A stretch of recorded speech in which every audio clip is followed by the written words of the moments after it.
Bismillahirrahmanirrahim.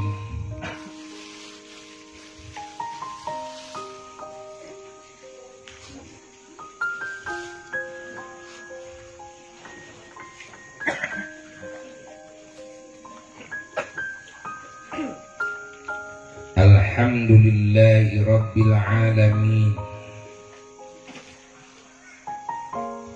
وأفضل الصلاة وأتم التسليم على سيد الأولين والآخرين رحمة الله للعالمين وشفاعته تبارك وتعالى للخلق أجمعين وعلى آله الطيبين الطاهرين وصحابته المفضلين المكرمين وسائر التابعين وتابع التابعين لهم بإحسان إلى يوم الدين ولا حول ولا قوة إلا بالله العلي العظيم. أما بعد فيا عباد الله أوصيكم ونفسي بتقوى الله فقد فاز المتقون.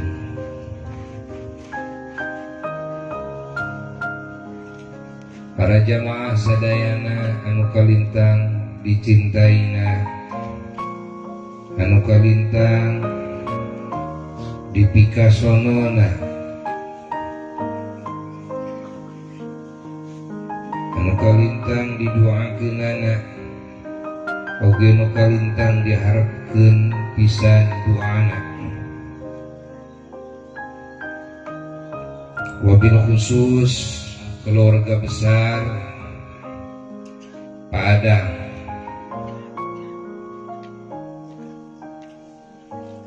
sebagai sahibul baik, sahibul acara anu mulia, anu mana urang sadayana tiasa hadir dina ieu gempang anu mulia kuwasilah niat sucina, niat muliana keluarga besar Pak Adang.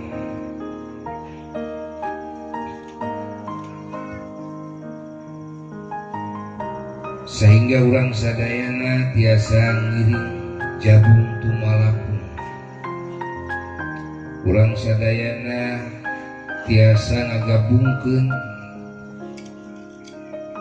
paniatan-paniatan urang sadayana anu marulia karena Allah, karena paniatan-paniatanana sohibul acara.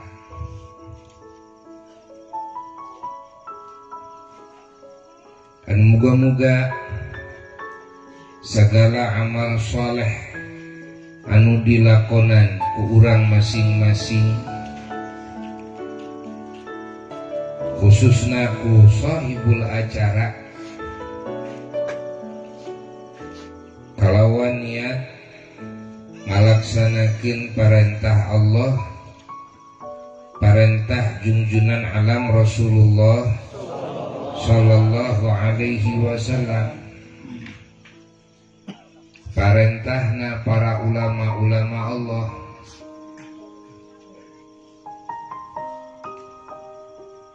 kalawan niat nebihan segala hal anu dilarang ku Allah, anu dilarang ku junjunan alam Rasulullah sallallahu alaihi wasallam, anu dilarang ku para ulama-ulama Allah.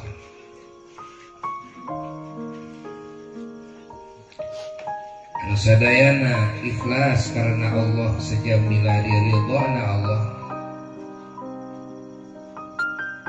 sejamilari ridwana Rasulullah sallallahu alaihi wa alihi wasallam, sejamilah diridhana para ulama Allah.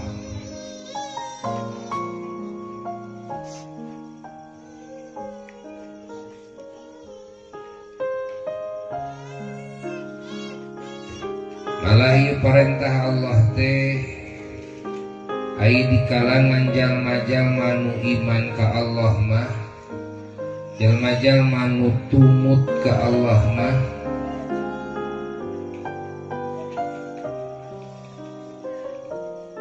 perintah Allah teh ngancik dina atina, ngancik dina lisana,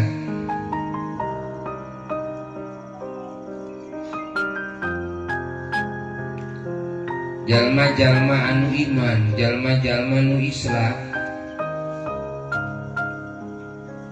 sehingga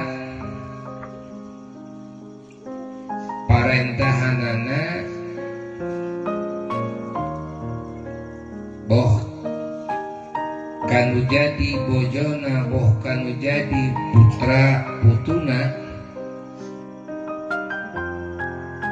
boh kanu jadi muridna, boh kanu jadi rahayatna,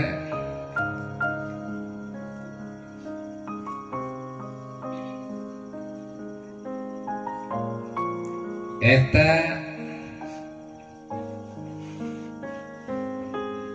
nu ngancikna adalah aturan-aturan Allah.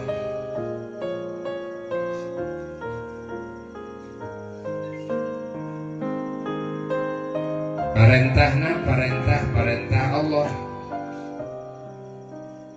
parentahna parentahna Rasulullah sallallahu alaihi wasallam.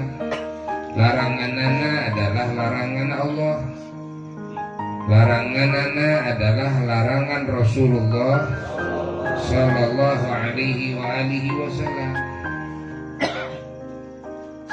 Walaupun variatif ngabahasakeunana,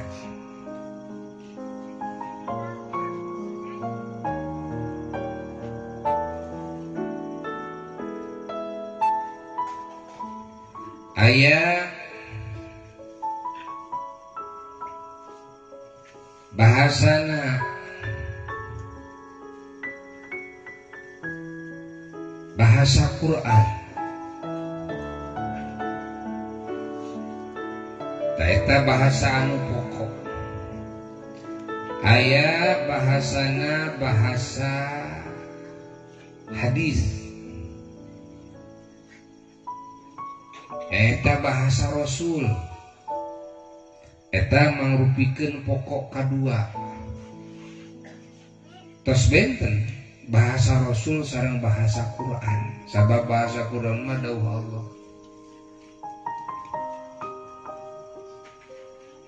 Ari Rasul mah apan makhluk,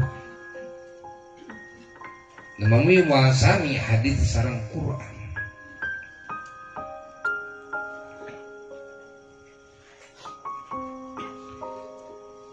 Terus dibahasakeun ku ulama kalawan bahasa ulama. Teu sami bahasa ulama sareng bahasa Rasul. Bahasa ulama ieu ngajabar luaskeun deui, memperjelas deui bahasa Allah, bahasa Rasul. Dalamun keur jalma anu umum mah nu awam moal ngarti mun dibere bahasa pangeran jeung bahasa Rasul. Keur umumna jelema mah kapaksa kudu di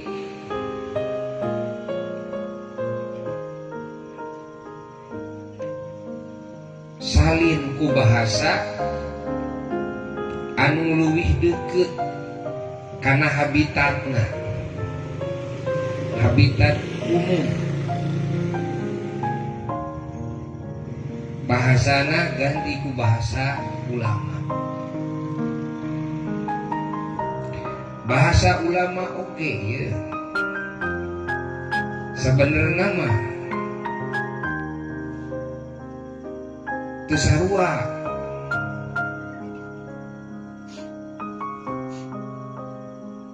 Aya bahasa ulama teh bahasa Arab, kan?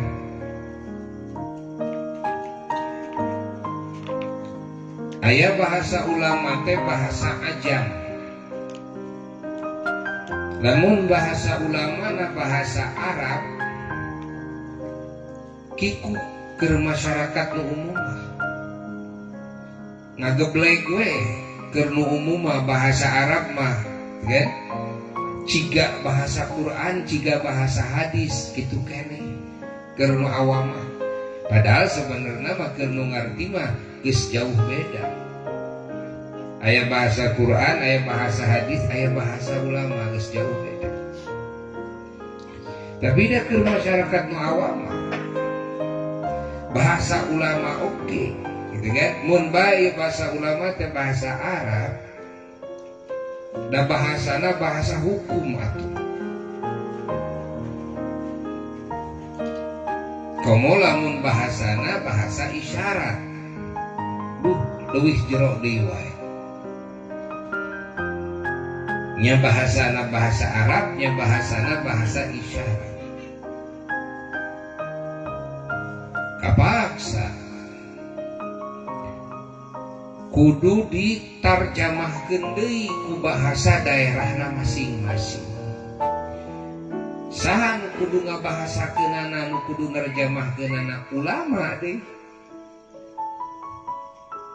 Moal bisa nyalin bahasa ulama nu ngabahasakeunana ulama teh ku bahasa Arab, tuluy rek diterapkeun ka urang Ajam, tegasna urang Ajam teh nu luar Arab seperti urang Indonesia, urang Sunda, gitu kan?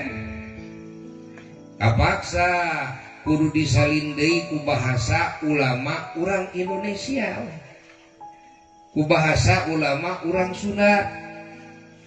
Dan mau ngertiin urang Sunda dibere bahasa ulama urang Arab bahasa Arab. Si horeng deui keur umumna masyarakat mah ieu dibere bahasa ulama najan ku bahasana bahasa lemurna bahasa daerahna keukeuh masih susah keneh wae.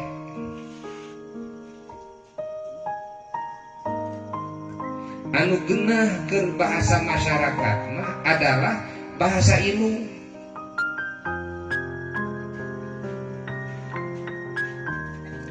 Anu bakal kaserap gancang ku manusia di daerahna masing-masing nyaeta bahasa saha? Bahasa ilmu.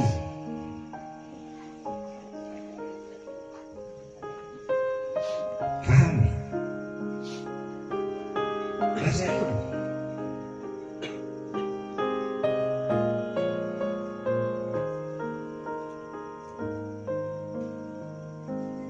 Eta nu pangkahartina bahasa ilmu.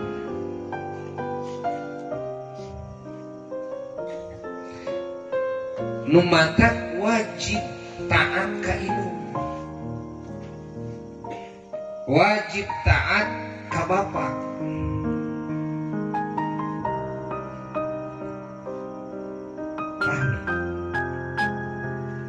Sabab kerja mah anu mukmin mah anu muslimah inung bapa teh dina parentahanana jeung dina laranganana eta kaancikan ku bahasa ulama, kaancikan ku bahasa Rasul, kaancikan ku bahasa Quran. Parentah indung bapa adalah parentahna ulama, adalah parentahna nabi, adalah parentahna pangeran. Laranganana indung Bapak adalah laranganana ulama, laranganana nabi, laranganana pangeran.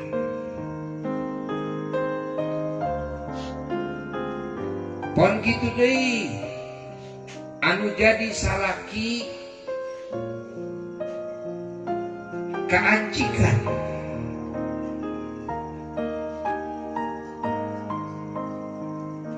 ku bahasa ulama, kaancikan ku bahasa nabi, kaancikan ku bahasa Quran.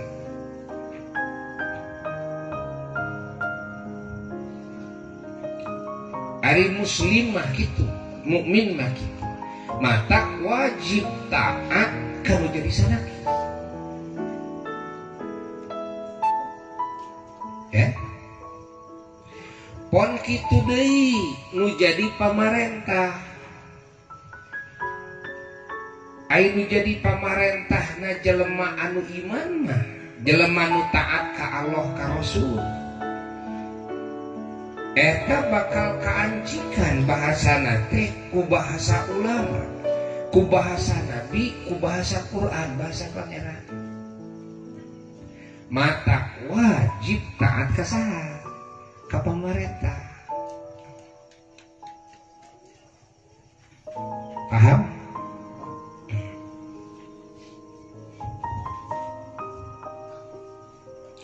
Ngan salian ti Allah jeung Rasul. Kan? Kali deui salian ti Allah jeung Rasul. Sok kaancikan ku awah gingsir.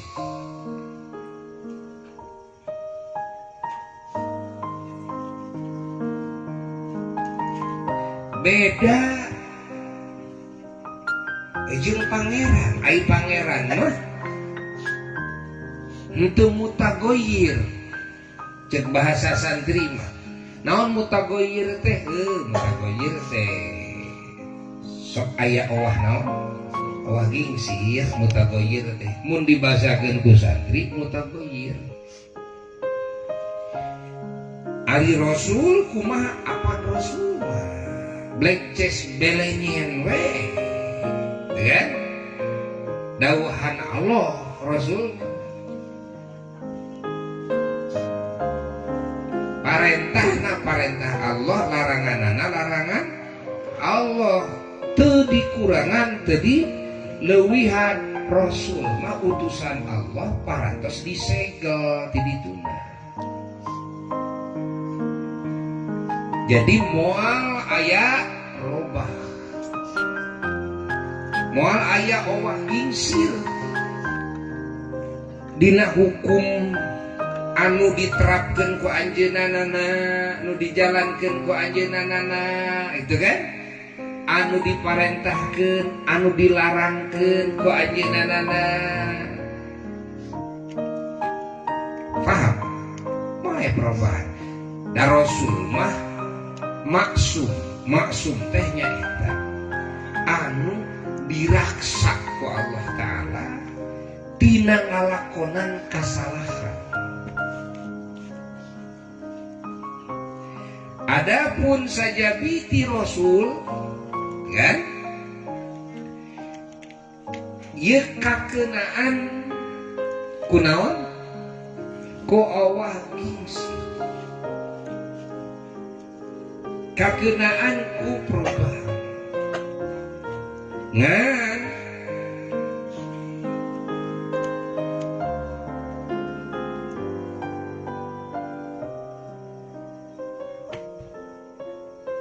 kelas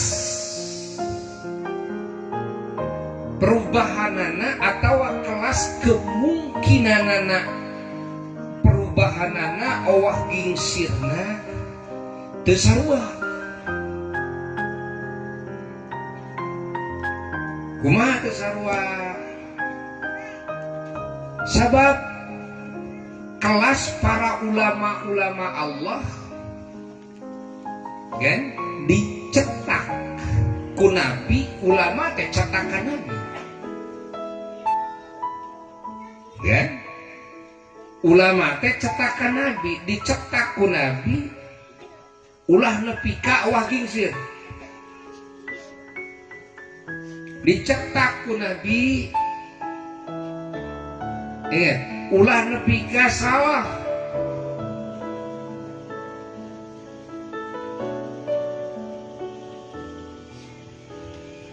Paham? Para ulama Allah dididik ku nabi, batiniyahna dididik ku nabi, kayakinanana keimananana dididik ku nabi, pengetahuanana dididik ku nabi, akhlakul karimahna digembleng ku nabi.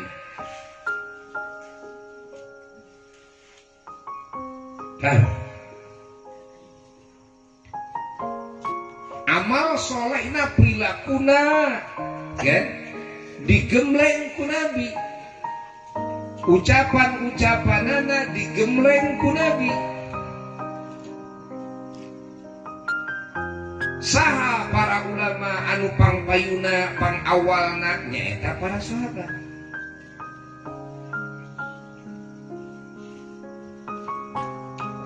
Ya gemblengan nabi ya. Maka gemblengan nabi ya, walaupun aya kemungkinan aya perubahan, tapi kemungkinan perubahanana Allah gingsirna saeutik pisan. Naon sabab atuh da gemblengan saha? Gemblengan nabi.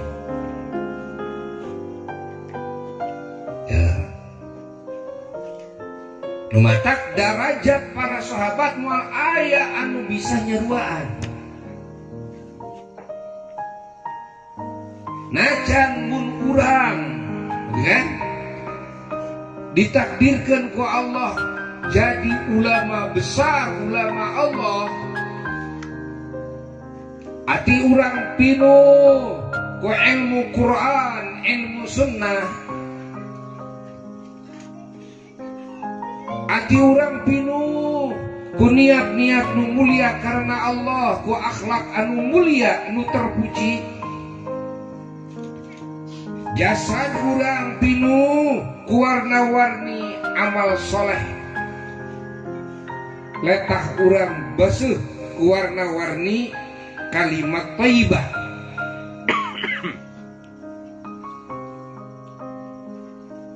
Tuluy urang ditakdirkan jadi wali Allah,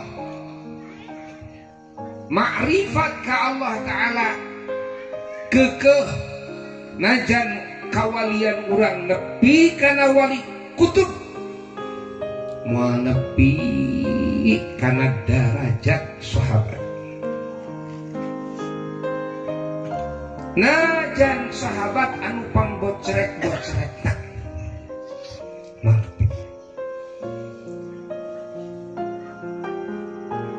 numawi Kangjeng Sultanul Aulia, Qutbul Aulia, kutubna para wali, rajana para wali, Kangjeng Syekh Muhyiddin Abdul Qadir Al-Jailani qaddasallahu sirrahul ali wa radiya anhu, mantenanana tatkala ditaros kusapalih muridna kumaha martabat paduka sareng sahabat Nabi. Pedah ieu murid anjeunna ninggal ilmuna, ninggal amalna, akhlakna, karomahna gitu kan.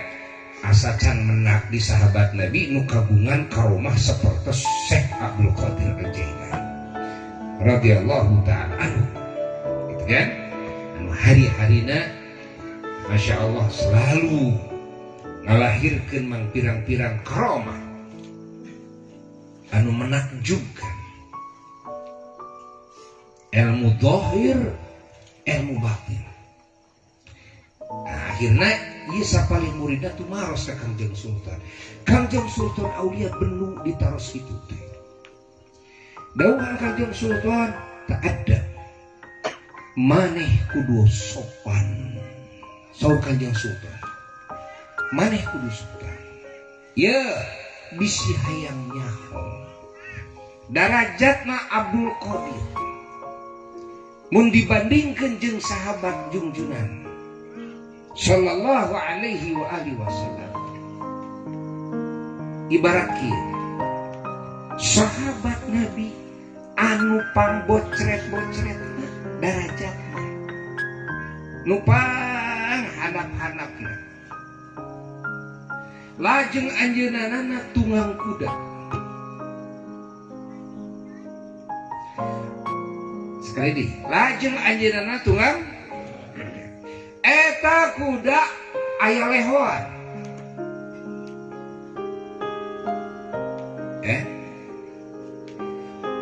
Tuluy lehona ka enteupan kebul tina suku kuda manehanan. Dan kala lumpat di lapangan kan nyerbung ieu kebulna teh kan tidinya nempel kebulna kana naon kana eta leho kuda. Ieu leho teh leho naon? Leho kuda, leho anu nempel kana naon? Kana kuda. Ai leho geuleuh.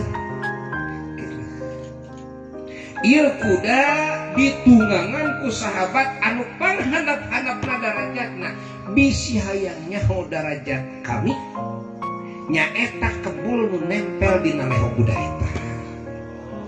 Eta teh kutubna para wali. Masya Allah, kutubna para wali. Jadi jalma anu semakin deket ke Allah, semakin nyaho ke Allah, kan? Semakin bersih atina, bakal semakin nyaho karena luhurna darajatna sahabat. Kan? Adapun jalma anu kotor atina, jauh ka pangeran, manehanana bakal lolong karena darajat sahabat. Mata teu saeutik nu wani teu sopan gitu kan, komen-komen miring ke sahabat Nabi. Ya, mata sararea ge sepakat salahna ajaran Syiah, kan? Ahli sunnah wal jamaah sepakat salahna ajaran Syiah. Anu mana ieu ajaran Syiah? Ya, ngagung-ngagung al-ahlul bait junjunan, keluarga junjunan sallallahu alaihi wasallam, tapi ke keluarga junjunan nu sapalihna deui gitu kan ngahinakeun. Ka sahabat junjunan ngahinakeun. Hatta kagarwa junjunan Siti Aisyah radhiyallahu taala anha ngahinakeun. Hatta kamertua junjunan Sayyidina Abu Bakar As-Siddiq radhiyallahu ta'ala anhu, Sayyidina Umar bin Khattab radhiyallahu ta'ala ngahinakeun. Ya, ngagungkeun ka sawareh, ngahinakeun ka sawareh. Tina sisi ngagungkeunana ka sawarehna sepakat sararea oge, kan tina sisi ngahinakeunana naudzubillahi min dzalik ta'ud kabehanana oge. Sahari anjeun gitu kan, sahari urang. Ini dina lagu mah aya man ana man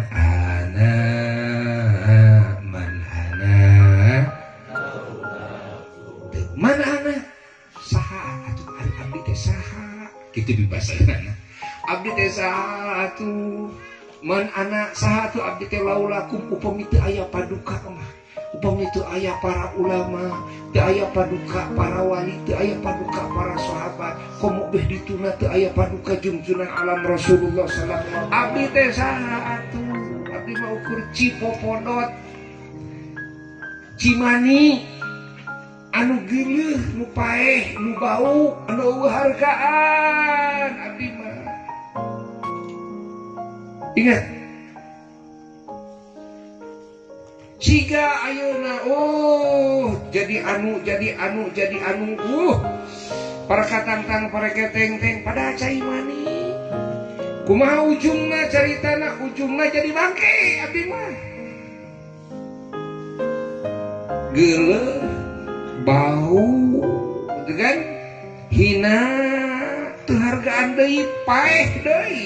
Cai mani tadina paeh, rohan geus jadi bangke, paeh. Cai mani tadina geuleuh, geus jadi bangke, geuleuh. Cai mani bau geus jadi bangke, cai mani teu hargaan geus jadi bangke, hargaan. Man anak saatu-atu abdi teh saha? Tuh. Aiman anak teh laguna jalma, ucapan jalma anu ngutarakeun kan rasa rumasa anu mendalam. Man anak lagu upami teu aya paduka abdi bade terang ka Allah kumaha. Upami teu aya paduka para ulama abdi bade hargaan kumaha. Abdi bade aya kesempatan asup ka surga kumaha. Abdi bade salametina cangkerman siksa neraka Allah bade kumaha. Upami teu aya paduka para ulama, para wali, kan? Para nabi, para rasul alaihi wassalatu wassalam. Kahartos henteu? Da abdi mah kan tadina bangke, ai cai mani teh bangke. Rohan teh karena bangke. Tungtungna bangke, tadina geuleuh tungtungna geuleuh, tadina bau tungtungna bau, tadina teu hargaan tungtungna teu hargaan, tadina hina tungtungna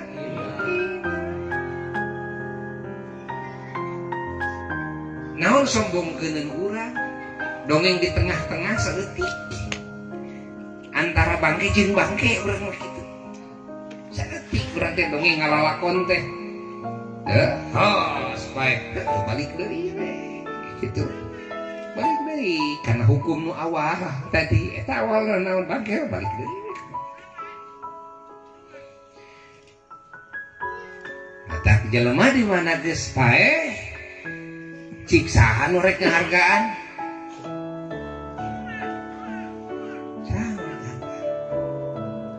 Pamajikanana sorangan, salakina sorangan, anakna sorangan, dulurna sorangan, aing ngaran geus paeh mah jauhkeun ke kebon awi ka ditu. Bener henteu? Ceuk pamajikanana, abdi mah rek kawin deui. Bener ceuk? Jujur kitu. Jujur tak dengekeun lalaki. Urang teh di mana geus paeh teh pamajikan teh didodoh we meureun ku tatangga.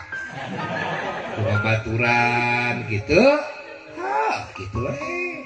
Bae nah ada dimenangkeun ku pangeran ceuk awewe teh. Dimenangkeun mah peh. Teu. Bener henteu? Nya dicem-cerikan sode sarare oge da watak jelema atuh tong boroma ditinggalkeun maot ku salaki ku pamajikan ku anak nya karak ditinggalkeun paeh ku manuk oge. Bener henteu? Memehan wewe wajar we tapi da moal lila dongeng laweh teh moal. Bener henteu? Malih lah ya sama para poe gitu ya. Terus gitu biasa tuh nonton TV nonton bola rame baju kaki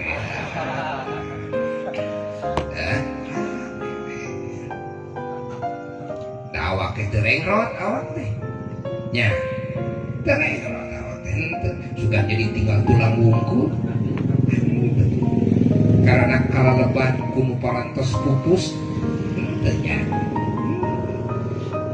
kapung boki montok awak kemarin tadi makan boga pamajikan saya tak kakekang merenya keur boga salaki saya tak kakekang atuh begung awak teh memehan teh besek.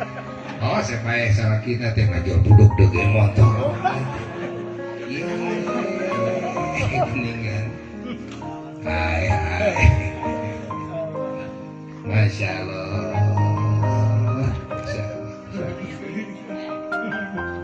Masya Allah, Masya Allah.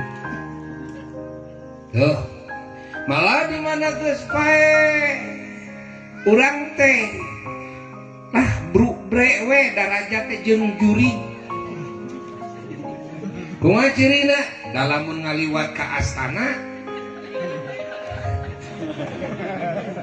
cik ati urang bunga atawa sieun ati urang regreg atawa keung nah pan eta teh di jero kuburan da dikuburkeun teh dulur urang salaki urang pamajikan urang geus kitu teh oyang si padung teh oh pamajikan aing ya boa udang deui atau sieun dek cicing atau lupa teh ari kitu teh hartina darajat urang teh bruk bre jeung naon jeung juri derang-derang maca ayat kursi segala rupa teu dianggap setan urang teh dianggap setan tak kitu urang teh mun salaki urang eceuk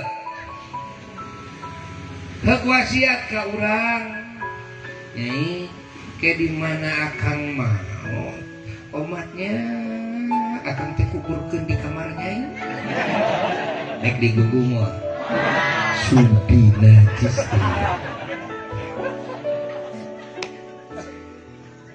kan cing akang dek nanya ayeuna nu disebut urang dedeuh kan aduh geget bogoh ka pamajikan dek nanya mun pamajikan maot wasiat maneh mah teh akang lamun mamah maot kuburkeun di kamar akang dek digugum mah hampura mal dikugu nyai moal hampura harus yang ngejungjurikan ke akangnya aduh tuh danger di naon ngaranna teh di papatahan ku para ulama tong kitu ieu sikap ka mayit teh tong kitu da ari mayit mah lain juri lain jelema mah jelema mah lain setan lain jelema mah jelema we nah make sieun maraneh ku mayit make sieun maraneh ku kuburan pan eta teh jelema ieu da anggar watakna teh sieun we bener henteu tuh nah tak saha nu sono ka kuburan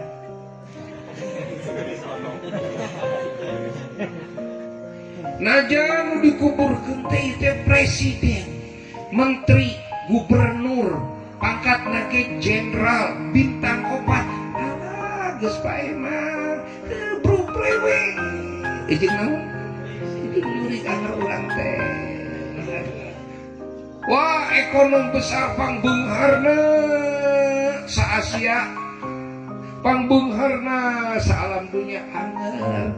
Pae mah bruk brewe jeung naon? Jeung juri kana. Pek tingali. Mana nu sono kana kuburanna? Mana nu sono ka mayitna?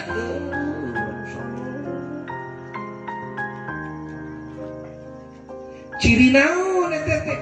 Ciri urang mah eueuhan gaan. Balik deui hukumna teh karena hukum asal.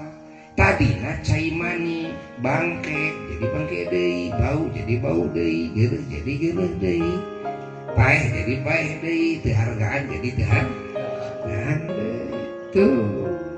Beda sareng para nabi. Beda sareng para ulama. Kan para wali-wali Allah beda eta majang beda.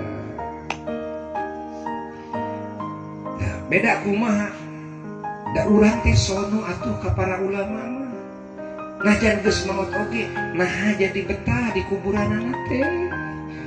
Jadi sono mun urang ngimpen tepang sareng ulama sareng wali atau mun sering ngimpena atau eta pribados bunga aya sababaraha poe kalimat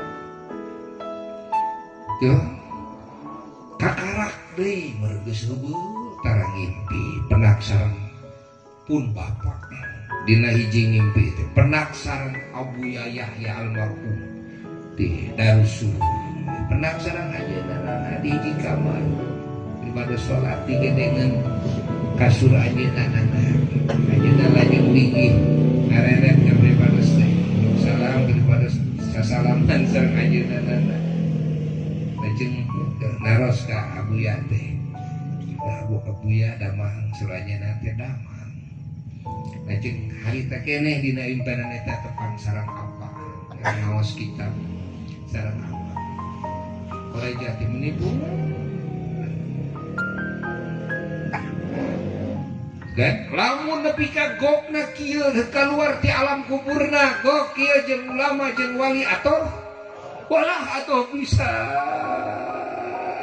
hayang gok kieu mun jeung rasul kumaha komo pisan sareng rasul tuh nya bedana teh nepi ka nabung ngumpul-ngumpul duit keur naon keur jarah ka pamijahan hayang jarah ka para wali sanga gitu kan hayang jarah ka Cirebon hayang mending ngumpul-ngumpul duit sono ka mayit sono Masya Allah kan heuh ka mayit pada sarua we itu bangke sarua urang ge bangke sarua ngan beda hukumna beda martabatna beda nilaina beda tuh nu diagungkeun ku Allah mah kitu nu diagungkeun ku Allah matak cenah lamun urang hayang aya hargaan urang teh kudu nempel kanu aya hargaan ya lamun urang jelas-jelas eueuh hargaan tuluy malah hayang jauh tinu hargaan dek di mana aya hargaan ya beuki nyeuceuh we gitu kan pika geuleuheun pika sebeleunana teh bauna teh beuki nyeuceuh we gitu kan saha anu haya hargaan teh para nabi para rasul terutama junjunan alam Rasulullah sing deukeut atuh ka Rasul sing rajin kainya ngagungkeun Rasul muludan rajaban sholawat maca barjanji gitu maca dongeng keagungan gitu kan kehidupan mantenanana perjuangan mantenanana gitu kan sok sunnah junjunan akhlak junjunan ku urang tiru tuturkeun ku urang walaupun teu mungkin urang bisa niru 100% atuh saper-saperna ceuk paribasana ya saper-saperna we atuh ya ting sakumaha wah jauh namun mungkin ya aya nu bisa nyaruaan rasulnya moal mungkin antar para sahabat oge ingat kabehana ge gitu kan najan sampurna ilmuna akhlakna amalna keukeuh we jauh tina hakikat keagungan nabi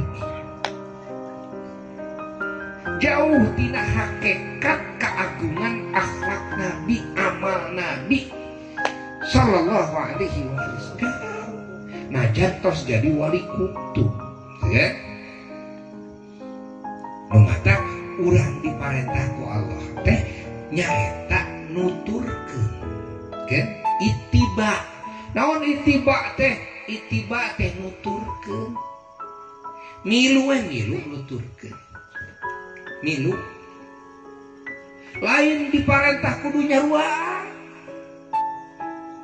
mangihan sugan dina ayat Quran dina hadis urang teh diparentah kudu nyaruaan Rasul nu diparentahkeun ku Allah mah urang teh kudu naon cenah nuturkeun ittiba ka saha ka Rasul Aya nuturkeun mah ieu kapeung-kapeung bedana ge ribuan kilometer.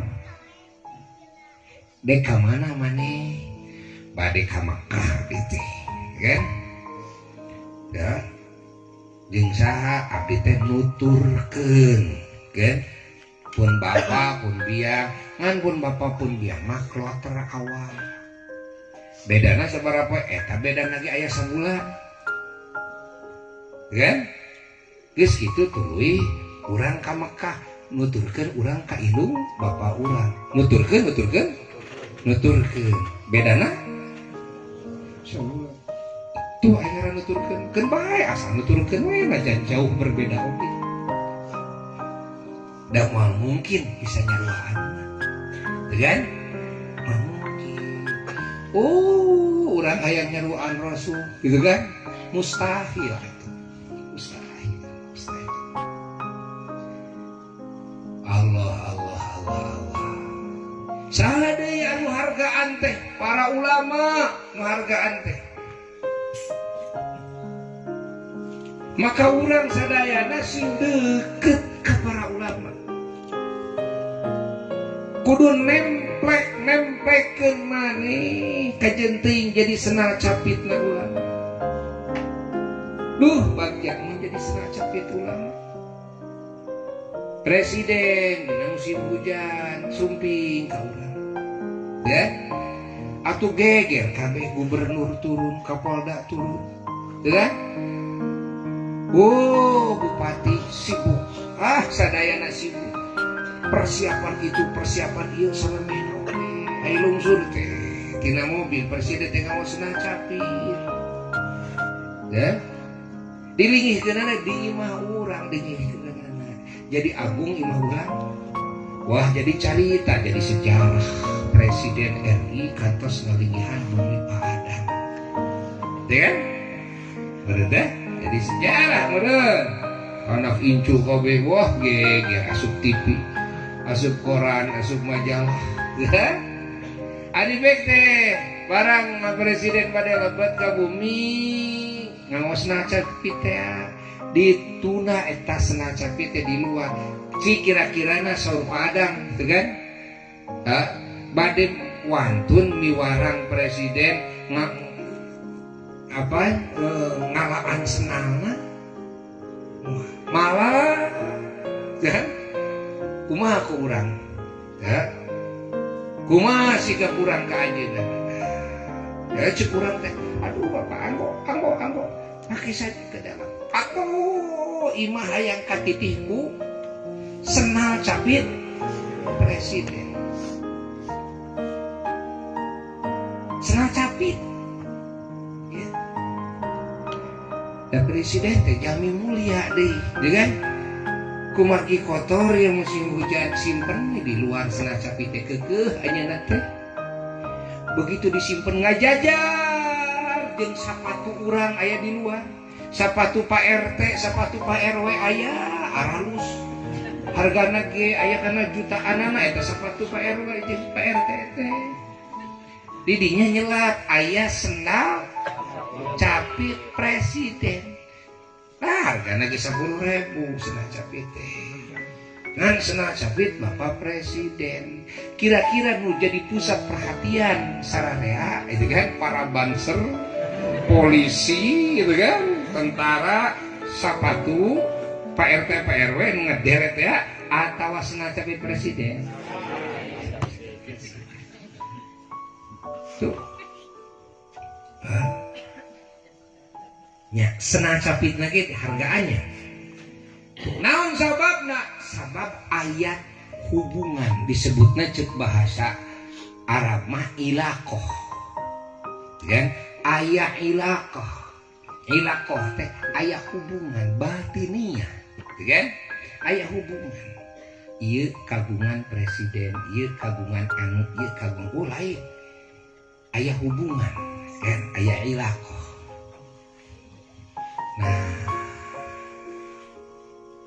Nah ieu ilaqahna jeung nu agung gitu kan, maka sakur perkara anu hina nu aya ilaqah jeung nu agung otomatis jadi agung. sawangsulna aya nu gelo make sapatu alus lain musim hujan teu musim hujan kedepuruk nu gelo teh kan erek asup ka bumina Padang kan kira-kira ku Padang dibukakeun panto disambut atawa diusir mentah-mentah kan diusir padahal teu kotor sepatuna ge diusapan heula manehna teh rek asup ka imah keukeuh maksa rek dilingihkeun anggo eta sapatu anggo kitu rek kitu moal malah kasar bari muncereng gitu tuna sia sepatu teh di luar kan tuna di luar dipaksa begitu dituna di luar atoh kasumpingan gelo atoh dititih eta bumi kuno gelo eta sapatuna aya hargaan teu babekeun ke nya sapatuna dibalangkeun sapatuna ge gitu kan kan padahal sapatuna mahal hargana pahami ya di mana salah ngahubungkeun diri urang ya hati-hati di mana salah ngahubungkeun diri urang hati-hati urang nu tadina aya hargaan ge bakal jadi seperti sapatu gelo di mana bener ngahubungkeun diri urang najan urang senah capit butut ukur 5.000 perak hargana bakal jadi hargaan Masya Allah dihadiah ke eta senah capit presiden ka Pak Adang wah disuhun tuan tun nganggo nage di lomarian di kaca bener henteu sabab ieu mah senah capit presiden tinggal di gitu kan senah capit presiden eta aya kopiah Bapak Soekarno wah nabi kan miliaran hargana oke gitu kan atuh da ieu kopiah bersejarah ieu mah subhanallah tuh tah ari anu mulia di mungguh Allah sabada para rasul teh nyaeta para ulama maka usahakeun urang teh kan sing deket boga hubungan batiniah sareng para ulama kajeun teuing janten naonana senah capit jadi kekeset dah teh gitu tapi engke bakal menang harga dihargaan ku para malaikat barang rek nyabut nyawa malakal maut saya nu dicabut teh kan si Adam itu saya ternyata ieu mah orang dekatna urang malaikat mah uningan orang dekat saha yuk malaikat uningan sabab dina kan pandangan Allah mah ingat nu agung teh ieu ingat adalah para nabina para rasul lajeng nu agung teh ieu para ulama-ulama nu agung teh ieu para wali-walina nu agung teh ieu para solihin jalma-jalma nu soleh teh nu agung di muka Allah nu diagung teh ieu para syuhada ngan para solihin jeung para syuhada eta di bawah derajat ulama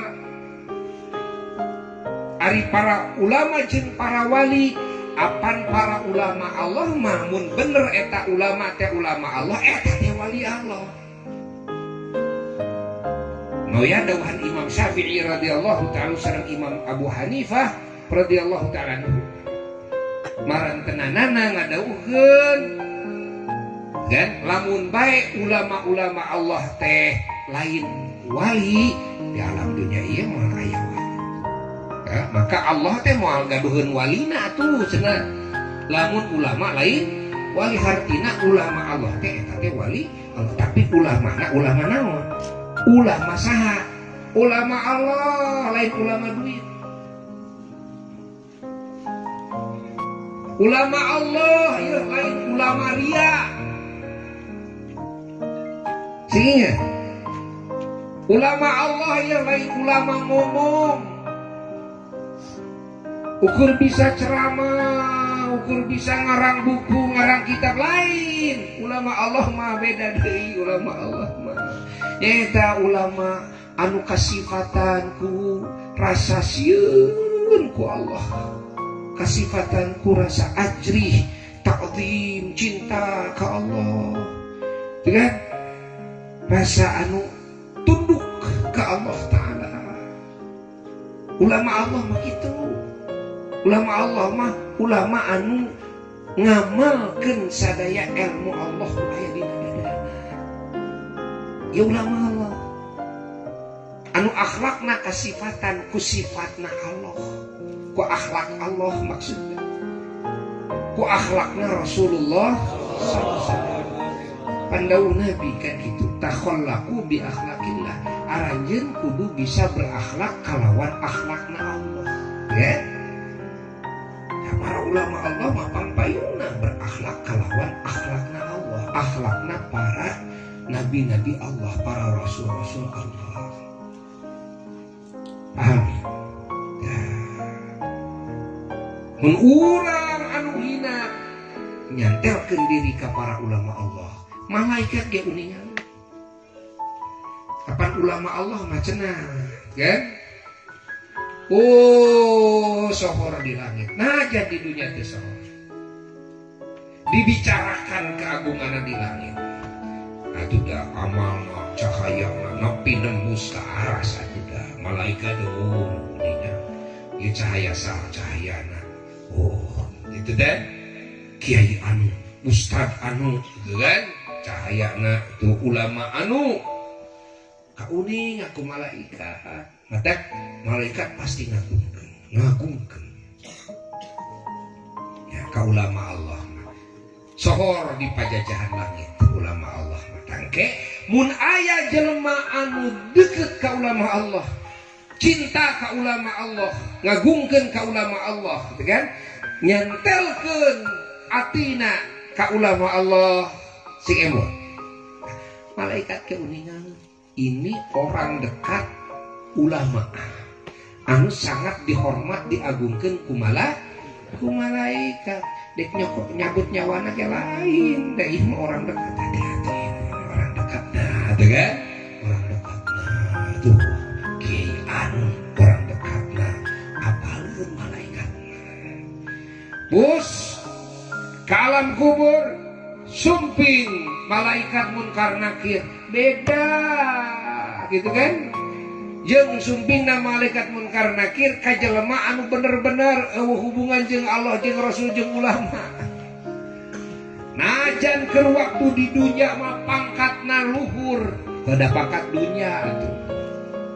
Najan keur di dunya mah beungharnya caka, heuh atuh da eta mah da agung ku harta, ari geus asup ka alam kubur mah da teu berfungsi jabatan dunya di alam kubur. Teu berfungsi ya harta bana di alam kubur, teu kabeungharan, kapinteran dan sebagainya, gelar-gelar apan cek jelema di dunia kitu soke. Laras henteu. Ai di hadapan malaikat munkar nakir berfungsi henteu? Henteu. Kan? Lu siapa gitu cek malaikat. Lu siapa? Dengan yang menjabat gue cek malaikat, yang menjabat gue, lu siapa? Urusan jabut nyawa gue yang menjabat, gimana gue? Ya, lu perlu disikat, gue sikat. Benar ente? Yang menjabat urusan bertanya bagi setiap orang yang masuk ke alam kubur, gue malaikat munkar nakir. Ya gimana gue saja. Tapi Tapi ketika malaikat mungkar nakir goh jeung jalma anu aya hubungan dekat dengan ulama Allah, hati-hati. Ya mah orang dekat na syekh, anu orang dekat na kiai, anu orang dekat na gitu kan. Itu di mana anjeunna aya kedekatan sareng ulama Allah. Ingat ulama Allah. Ingat sebab ulama teh aya dua, aya ulama Allah, aya ulama ulama anu suul adab. Suul adab ka Allah ari ilmu boga su teh gitu. Tapi suul adab ka Allah tapi teu sopan ka pangeran. Ari ilmu boga tapi teu sopan ka Rasul. Ari ilmu boga tapi teu sopan ka para sahabat Nabi, teu sopan ka ahlul bait Nabi. Gitu kan? Teu sopan ka para wali, teu sopan ka para ulama-ulama Allah. Ongko ulama manehna teh, tapi ka para ulama Allah teu sopan, gitu kan? Tah ieu ngaranna ulama su teh naon? Suul adab, su teh nyaeta ulama anu teu boga tata krama, teu boga sopan santun. Waninya campah sahabat, waninya campah ahlul bait Nabi, walinya campah wali ulama ade. Ajan katalar Quran, katalar hadis ke ieu mah ulama su sing ingat. Ulah boga hubungan jeung kitu mah. Ulah boga hubungan. Sabab engke ka bawahina urang. Ya, sabab begitu mah dibenci ku Allah, di mana Allah benci, malaikat Allah kabeh benci. Sing ingat.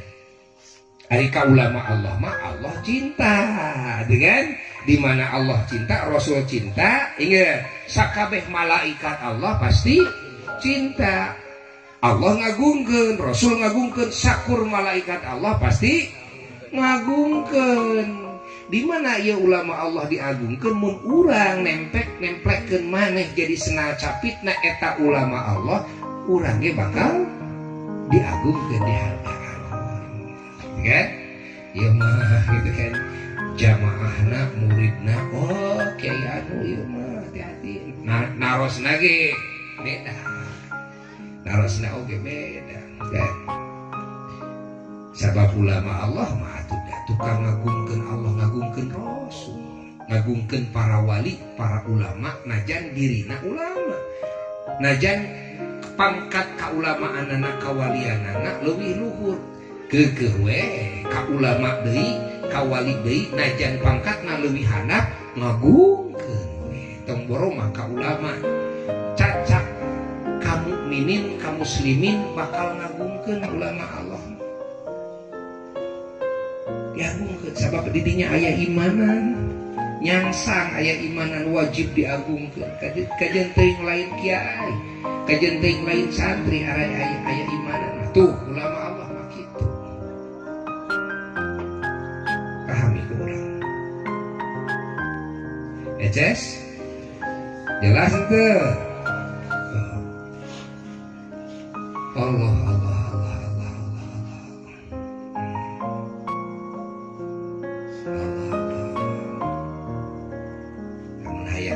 Allah hayang hargaan sakali deui sing bisa nemplek-nemplekeun maneh teu ka ulama-ulama Allah.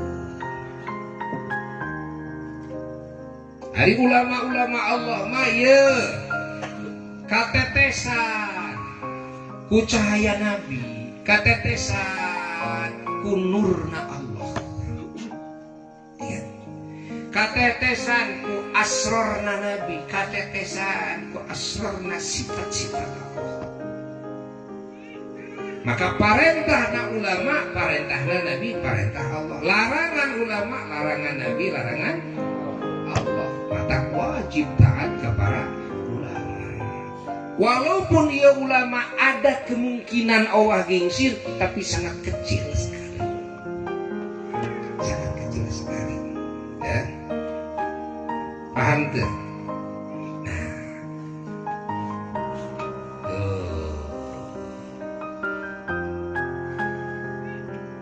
Nah, iya ulama anu ngabimbing masyarakat, tuluy ieu masyarakat teh jadi arah iman ke Allah, jadi Islam, jadi tunduk tumur tumut ka Allah, ieu masyarakat teh nu tunduk tumut ka Allah teh bimbingan saha?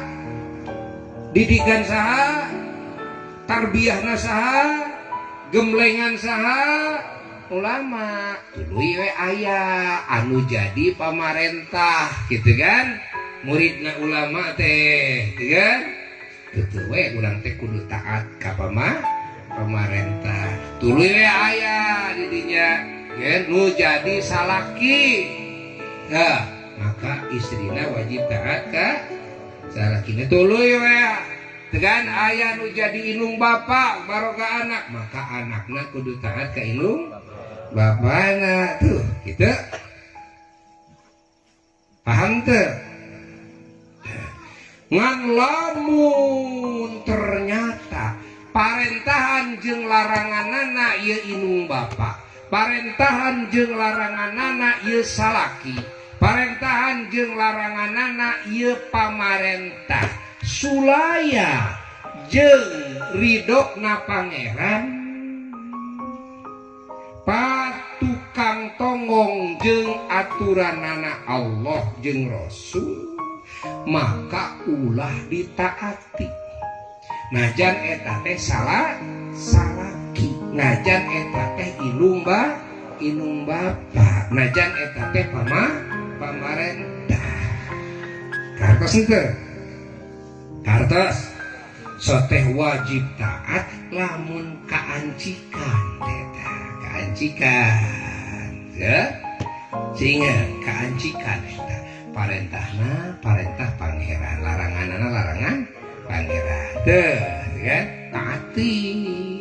Najan ku bahasa manehanana, bahasa indung, bahasa salaki, bahasa pamarentah gitu taati. Najan lain bahasa Quran oke, da jero-jeroanana mah eta teh bahasa Quran sayangnya.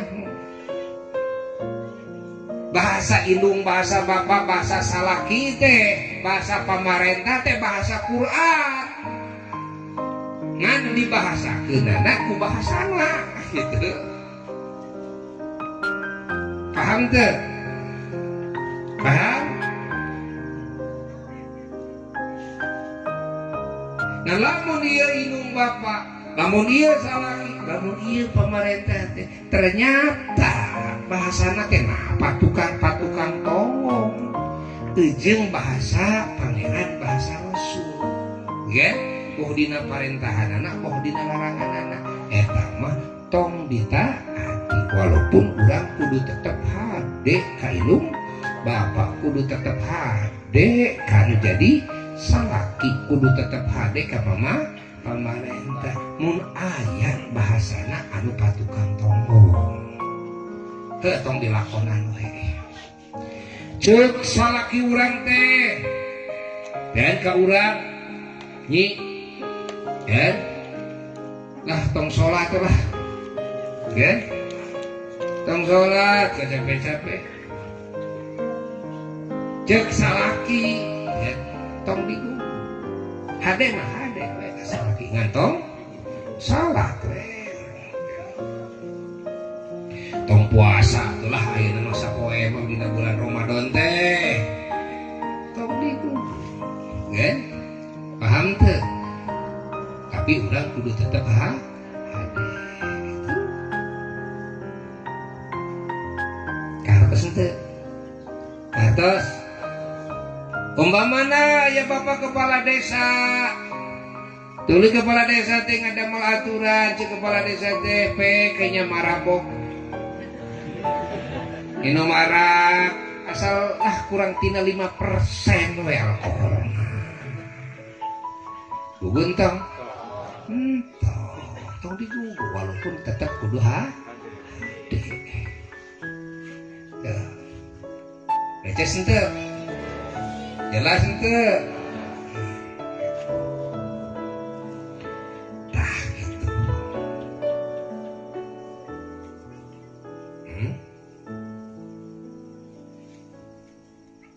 Beces? Jadi nu dimaksud ya, nu dimaksud kudu taat ka indung ka bapak, nu dimaksud kudu taat ka salaki, nu dimaksud kudu taat ka pemerintah. Apa tadi geus kaserpan, tuh kan? Kaserpan itu tuh dawuh Allah, dawuh Rasul lewat para ulama.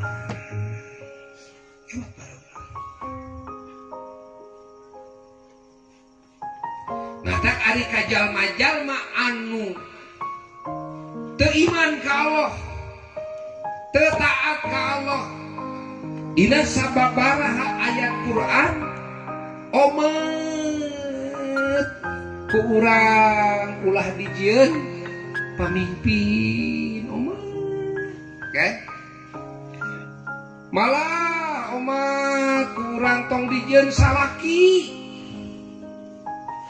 Apa eta teh ya kafir ka Allah, apa geus eta teh geus ngabangkang ka Allah.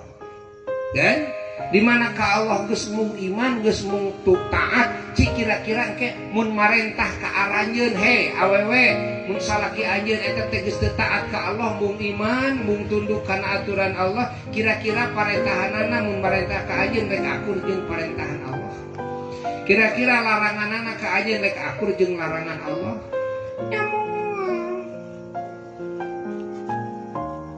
Paham? Paham? Malah mun urang rek sosobatan ge tong dalit teuing. Kan? Cekolot mah itu kan heuh we kasar wawuh gitu kan. Tetep urang kudu hade wawuh mun ulah dalit teuing. Bisi kumaha kitu? Bisi naon gitu? Bisi kapengaruhan. Bisi kapengaruhan.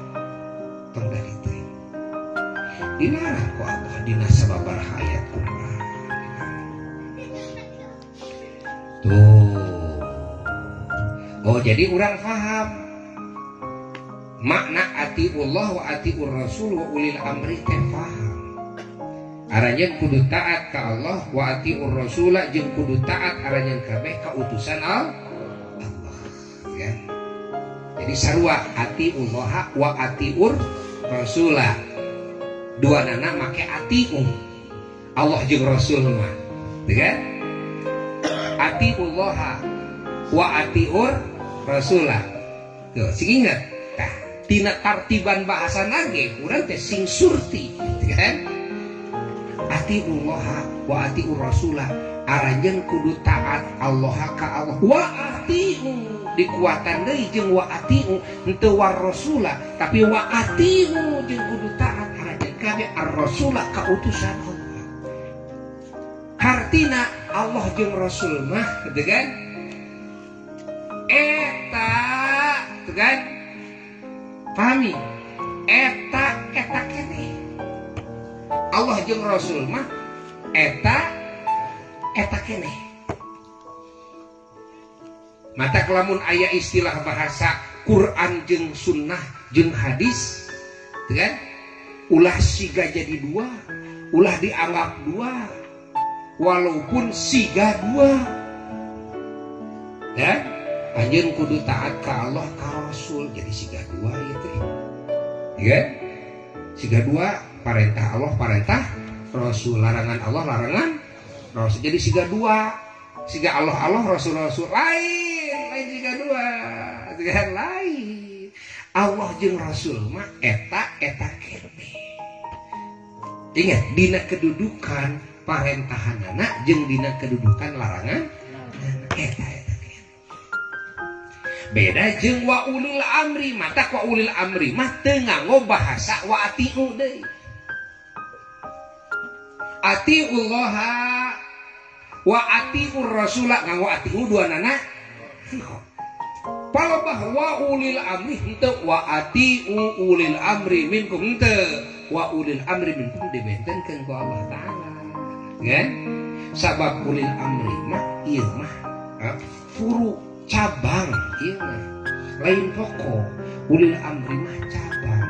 Mun bae ulil amri ieu teh gitu kan ngakuran karena perintah Allah, perintahna teh ngakuran larangan anak kana larangan Allah larangan Rasul peh gugu kumarane ngalamun ulil amri teu ngakuran parentahna kana parentah Allah jeung Rasulna teu ngakuran larangan anak kana larangan Allah jeung Rasulna tong digugu ulil amri mah matak dibedakeun teu ngagowa ati kan ieu rahasia gitu. Rahasia dina bahasa makna bahasa eta pahami ku urang sadaya Allah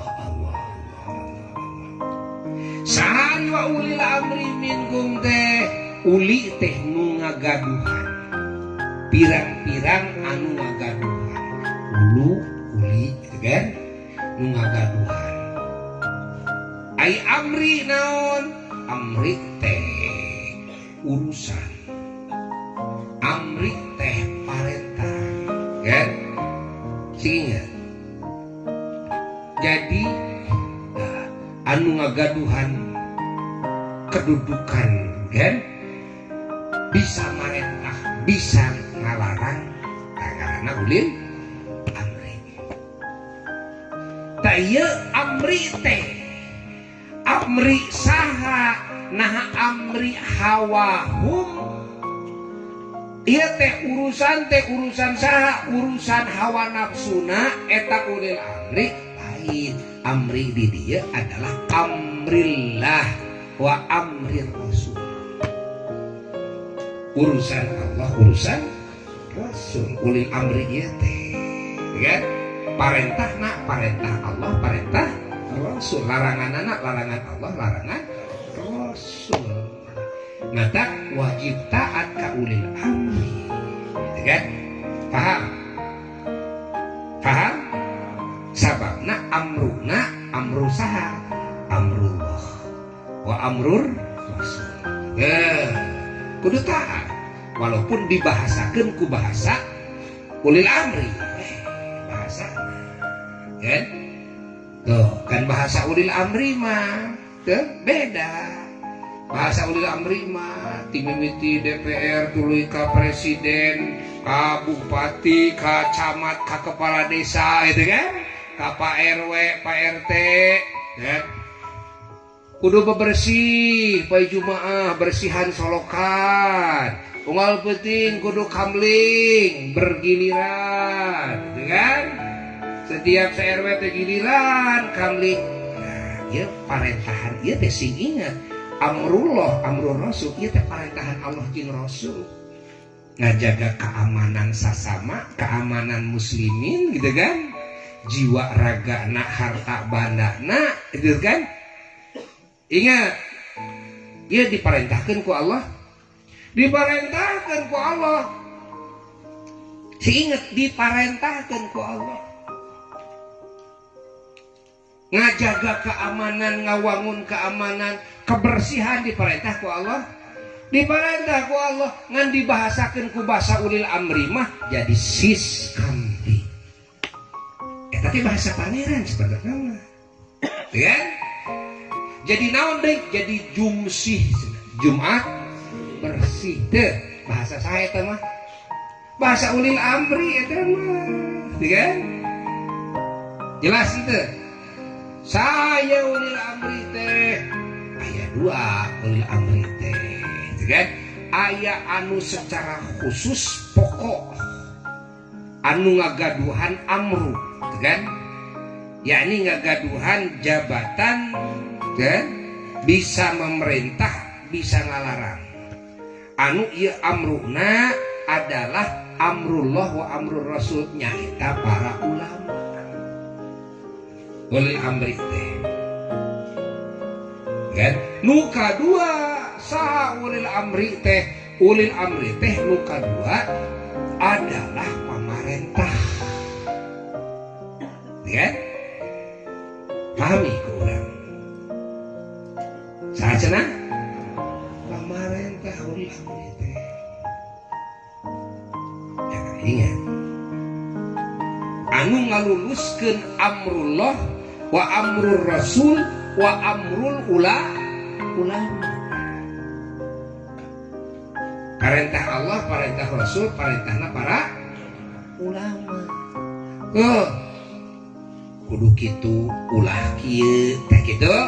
Anu mana pamarentah mah kan amruna ge urusanana perintahna teh ieu teh demi kemaslahatan umum. Lain demi pribadina. Demi kemaslahatan umum. Pahami? Ya pemerintah mah demi kemaslahatan. Geus kitu cenah ulil amri teh saha? Ulil amri teh geus kitu adalah indung bapa. Saha cenah? Indung bapa ke ulil amri. Mata wajib taat oke.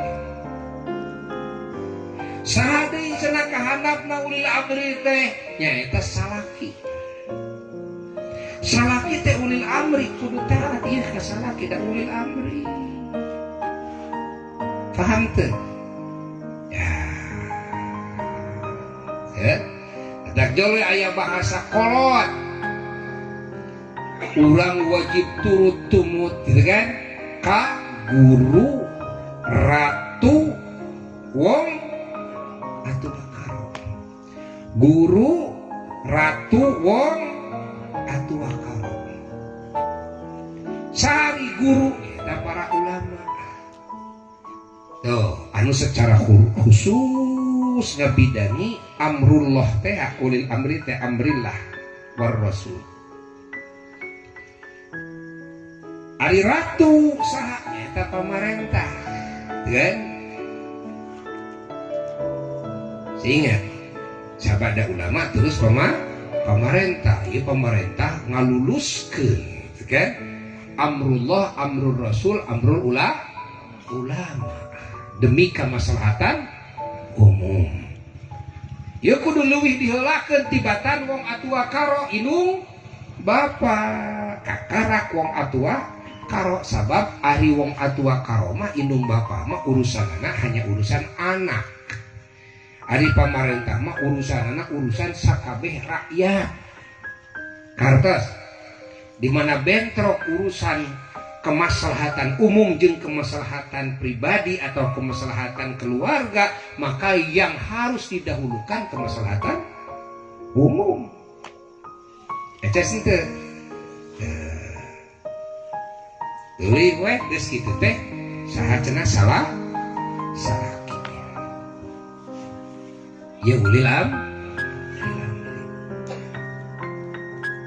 Jelas henteu? Eces henteu.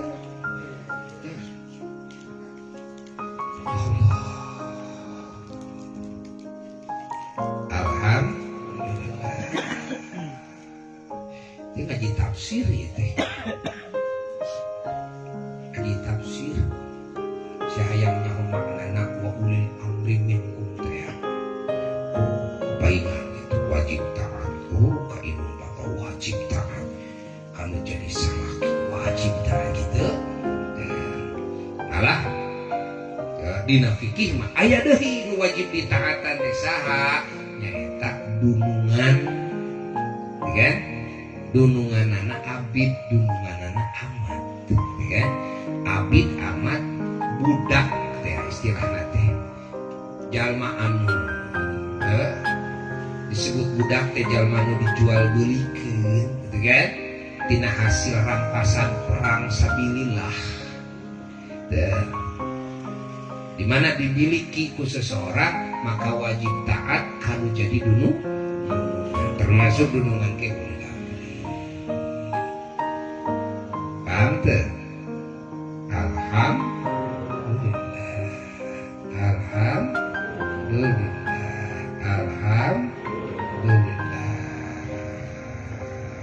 Masya Allah.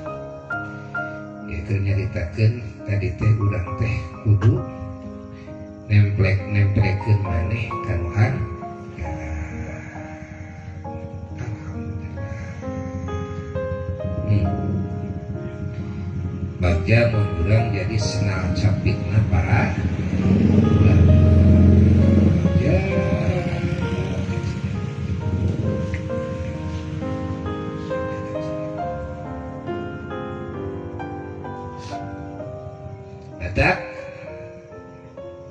tatkala aya pertanyaan-pertanyaan di masyarakat umum ya kumaha jalan keur salamet abdi keur salamet nu umum mah ya sing nempel ka ulama teangan heula ku aranjeun ulama lain ngaji Quran keur aranjeun mah lain hayang salamet lain ngaji hadis lain ngaji ditalar Quran hadis ge anger ya cilaka da anger kudu make guru da teu make guru mah guruna setan biasanya dan ilmu agama mah teu bisa otodidak mata teu sah ilmu na jelema anu ngambil mata rantai keilmuan ti Syekh Google teu sah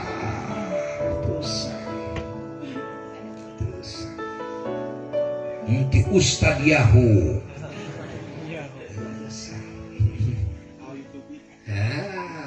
al YouTube gitu kan. Masya Allah. Kade itu saya. Nah kudu sambung menyambung ti pangeran kene. Mawi Kanjeng Nabi Adam ge ku Allah didhawuhkeun fatalaqa Adamu mir rabbihi kalimatin fataba alaihi. Wah, itu kan. Dugi ka Kanjeng Nabi Adam bade ditampi tobatna ku Allah. Doana ge kudu puguh sanadna. Lain kengeng nyalira Nabi Adam sanes. Doana teh dugi ka ku Allah dipasihan pangapunten teh sanes fataba alaihi teh tapi hasil talaqo. Naon talaqo teh langsung nampi ijazah ti pangeran. Allah nu ngaijazahanana kana manah Kanjeng Nabi Adam alaihi salatu wasallam. Jadi kudu langsung di pangeran. Gitu kan? Urang kumaha moal bisa urang mah sabab teu wawuh jeung pangeran. Moal bisa. Kudu kumaha tuh? Urang mah kudu ti Rasul pangeran. Ai Rasul mah pan gaduh link khusus. Akses khusus hubungan sareng pangeran teh ngaranna ge utusanana atuh dah ya wahyu teh ari urang mah teu boga wahyu nganajan usahakeun we ngaranna jadi mang wahyu teu bisa kudu ngaji we jan najan ngaran wahyu ge kudu ngaji we anggar ka ulama jan kudu ti Rasul Panjang Rasul lagi tetepan di sahabat atuh setuju sahabat lagi tetepan di tabiin atuh jeung tabiin lagi tetepan di tabiin atuh sareng tabiin tetepan di sahatu eangan di ulama nu aya di masa anjeun anu nyambung ka Rasul mun teu nyambung ka Rasul teu sah da kudu talaqo anjeun talaqo teh talaki teh ti saha talaki teh ti guru talaki ti saha ti guruna talaki ti saha ti guruna nepi henteu cing Rasul kitu ngawadul jelema anu ngomongkeun qala Rasulullah teu dawuh Rasul wadul ai maneh ceuk saha kan mana cek siapa? Ini jeung Rasul.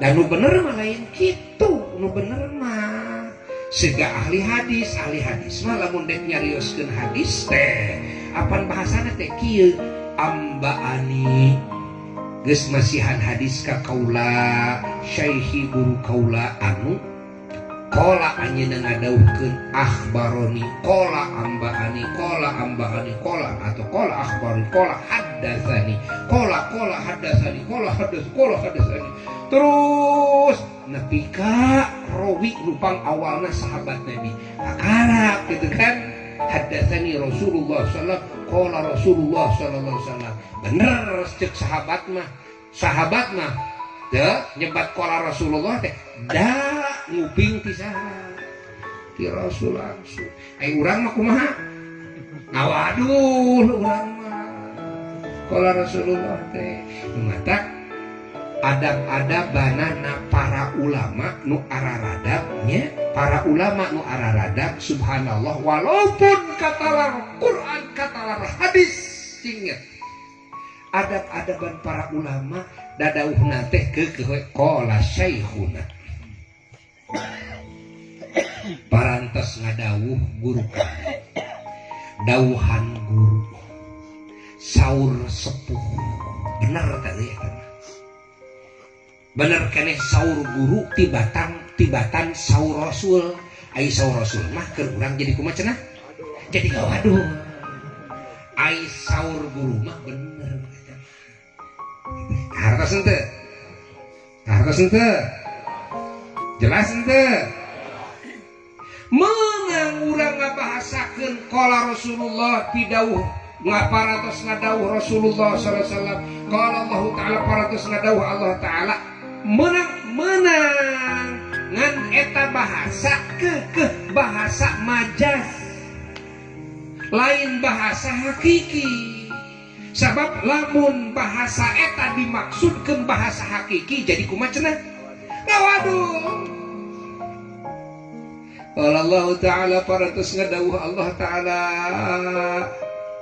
sebenarnya mah da lain langsung ti Allah kitu mun dibahasakeun mah ieu teh kalau tah abdi nampi ti guru abdi kitu guru abdi nampi ti guru nampi ti rasul nampi ti Allah ti malaikat Jibril heula ti malaikat Jibril nampi ti Allah kieu cenah dawuhan Allah eta kitu ngan dibuang eta ya dibuang eta itu kan rawi-rawina teh dibuang sadayana gitu kan nah ulah katipu kupedah dibuang sanad-sanadna ulah jual urang teh jual asa di pangeran langsung asa di rasul langsung tuluy ya asa jadi sahabat urang teh baik kan silaing mah waninya campah ka ulama sejen ka wali sejen dan meureun asa jadi sahabat silaing asa jadi rasul qala Allah taala asa jadi rasul kan apa sudah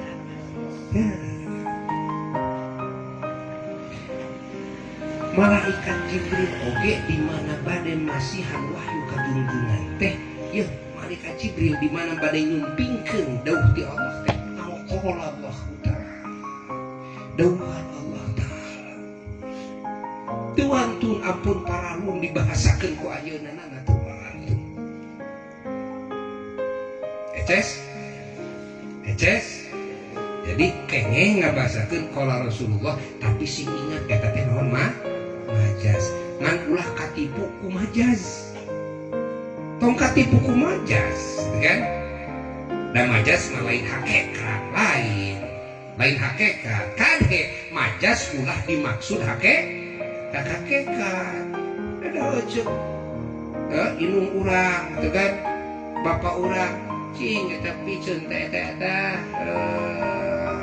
sareng karuntah teh piceun eta asbak teh gitu kan dipiceun jeung asbak sareng karuntah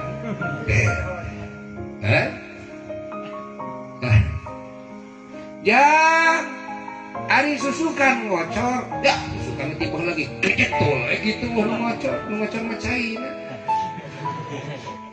bener henteu pancuran ngocor pancuran mah kitu we ya nyologrong kitu kan nu ngocor pancuran mah eueuh begitu ditanya ai susukan ngocor susukan mah eueuh nu ngocor bapak pancuran ngocor pancuran mah eueuh nu ngocor eueuh ya bener eta teh jawaban teh bener ngan salah aya salah tapi bener kan aya bener tapi salah aya salah tapi bener kumai salah tapi bener yang aya susukan ngocor ayeuna mah kan pancuran ngocor padahal mah nah nu nanyakeun teh nu ngocor teh naonana lain bahasana ieu mah pancuranana nu ditanyakeun ngocor teh, susukanana nu ditanyakeun ngocor teh, kan? Paham? Ngan ieu nu ngajawab paham kana murad. Naon murad teh? Anu dimaksud kuno ngomong ku eta omonganana. Ieu nu ngajawab gitu kan, a'lamu bi muradihi, nyaho kana muradna eta nu ngomong, muradil qail bi qaulihi, ku ucapanana eta nu ngomong kan. Karena sudah padahal maksudna ge ieu teh nanyakeun ge lain susukan sabenerna mah najan nu nanyana ngucapkeunana secara lahir dohir lapatna tertuju kana naon, kana susukan jeung kana pancuranana nu ngocor teh da lain eta. Mata dijawab teh ku muradna, ya. Kumaha jawabanana? Ngocor.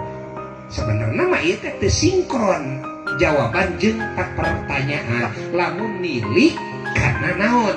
Kana la dohirna eta lafaz si nu ngomong, si nu nanya. Taya salah tapi benar. Salah tapi benar. Benar tapi salah mah ya jika tadi arajeun jol micunan wadah sekar dipiceun kabeh wadah sekar jeung tong sampahna dipiceun kabeh. Itu tong sampah itu piceun ka ditu ya, jeung tong sampahna dipiceun. Itu kan benar tapi salah. Kudu ngaji gitu dengan aya bahasa teh bahasa majaz gitu. Oh gitu. Masya Allah, Masya Allah, Masya Allah, Masya Allah, Masya Allah. Parem, ieu teh lampu teh, waduh, aliran. Macana aliran. Ieu bahasa teh bahasa majaz, aya nu dibuang eta teh. Aliran listrik putus. Aliran listrik putus. Ya. Jadi listrikna jeung putusna dibuang bahasana aliran. Terus cekap segitu. Padahal air dibuang, kan? Tak ieu dina dawuhan Allah ge ieu Allah teh sok nganggo bahasa majazi. Nah, dina Quran aya bahasa kieu tajri min tahtihal anhar, tajri ngocor ngalir min tahtiha tihanapeun taman-taman surga al anharu pirang-pirang walungan. Jadi nu ngocor teh naonna cenah? Padahal al anharu teh kuduna cai walu cai walungan gitu. Dianggo ku pangeran oge nu matak yeuh mun urang rek ngaji dengan bahasa Quran bahasa hadis kusabab henteu kabeh hakiki aya majazian kudu ngaji ilmu bayan. Ilmu bayan teh ilmu anu khusus kan ngungkap kana murad ya, ngungkap kana naon murad, naon nu dimaksud ku omonganna ieu nu ngomong gade. Sabab terkadang beda lafaz secara dohir sareng muradna. Kan? Paham teu? Kudu ngaji eta. Ieu mah kababayan we.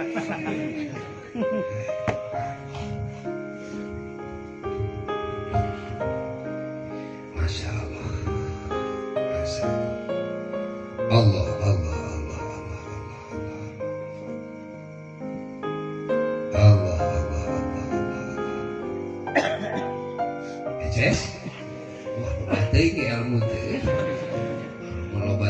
puisi olah kayak kemarkaan olah. Jadi ilmu mah kudu dituntut, mata bahasa ge tuntutlah ilmu, tuntut teh kudu dituntut kan lain bisa goblokkeun menuntut ilmu.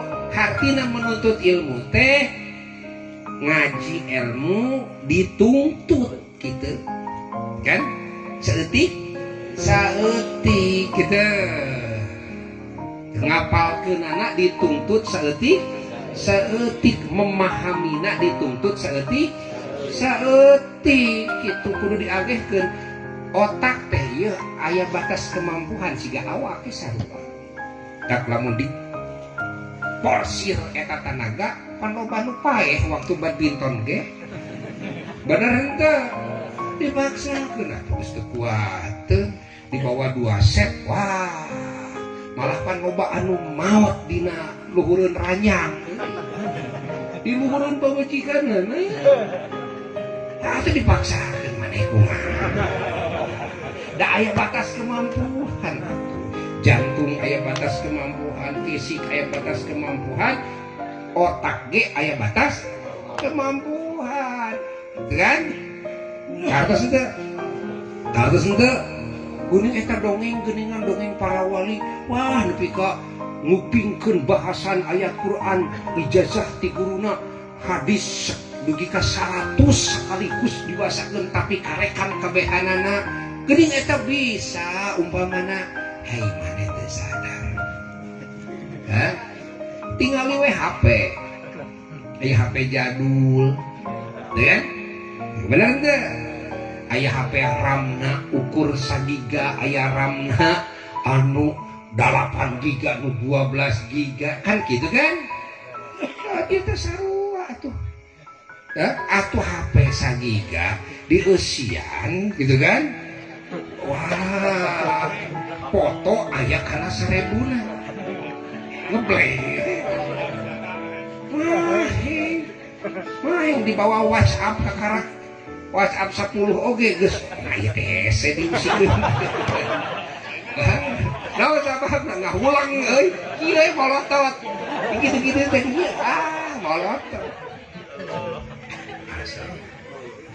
kan nah urang ieu otak urang ati urang RAM-na sabaraha ya kan mun komputer mah naon ieu teh kan aya anu 7 bener 7 naon teh Pentium gitu kan yo Pentium masih kene hiji maneh mah gitu kan aya di usian program-program anu walah gitu kan bakal molotot paeh molotot kieu we teu bisa usik-usik ya teu bisa usik-usik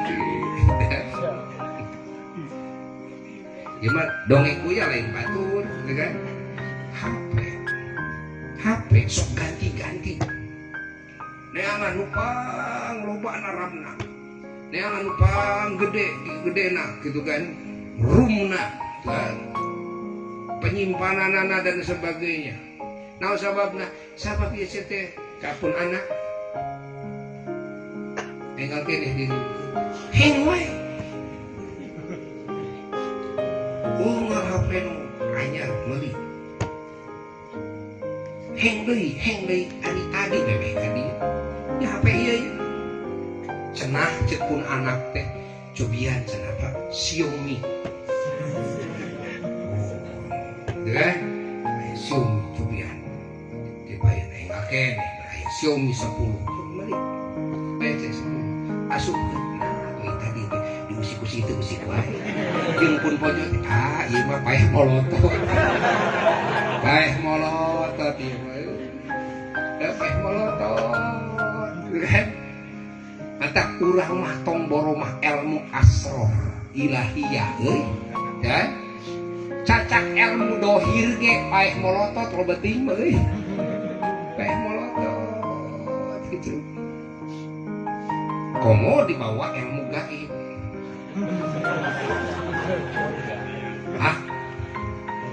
eta mah daram lagi kudu geus Masya Allah Eces. Masya Allah ya.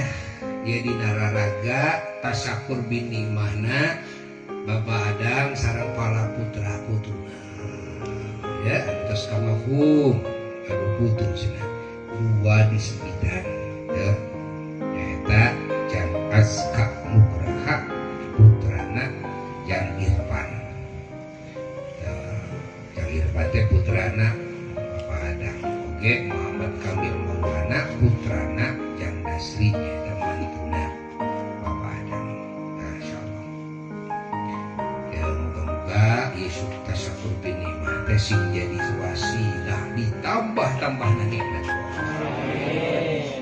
pasadayana keluarga ajeunana kanu dihitana oge urang ge kitu Marium teh ya niat urang ge tasyakur binikmah syukuran kanan ka Allah atas nikmat Allah nikmat hirup pakai ngaji nikmat jag pakai ngaji nikmat cerdas pakai ngaji nikmat aman tentram pakai ngaji boga motor pakai ngaji boga sepeda pakai ngaji boga suku pakai ngaji boga duit pakai eta teh syukur hakikat syukur teh kitu udah dipakai amal ya kan pakai amal dituna dipakai dakwah ya dipakai tutulung kanu butuh tatalang kanu susah bukti syukur teh seperti itu geus urang teuneun dihandelem sieun urang tunda dihanjuang siang sapunyere pegat simpai paturai paduang deui sakitu atur wassalamualaikum warahmatullahi wabarakatuh.